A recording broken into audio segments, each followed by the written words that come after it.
Ladies and gentlemen, good day. My name is Raponcel Abueg. I am 25 and I come from Palawan, the Philippines' last frontier. Now the question is, to abolish or to reform the SK?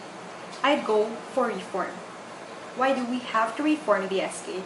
Because the current existence of SK does not serve its purpose anymore. However, abolishing the SK means totally shutting off the youth in our government.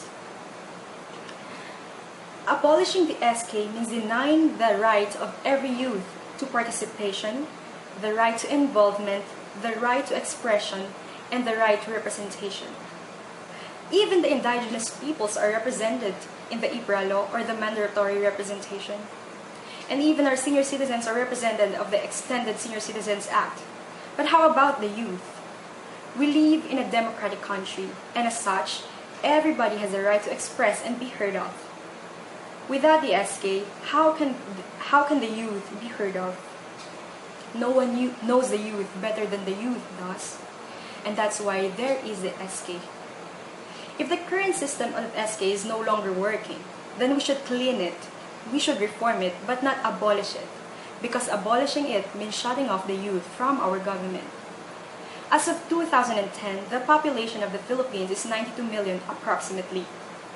We are composed of a much more younger population. We are a very young populace, and I believe that the youth of today shall be the future leaders of tomorrow.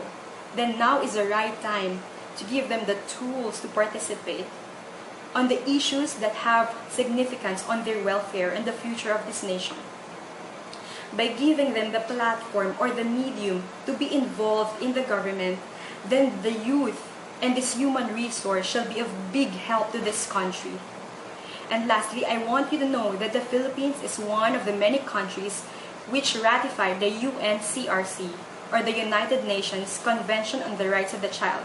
And we have to comply and is bound by international law to comply on the upholdment or upliftment of the children's rights or the youth.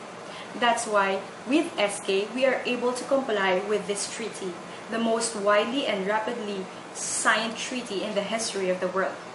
Now I therefore rest my case that we have to reform the SK. I never lost hope in the government, and I hope that the government never loses hope on its children and the youth, the future leaders of tomorrow. I therefore conclude that we have to reform the SK. Thank you very much and good morning.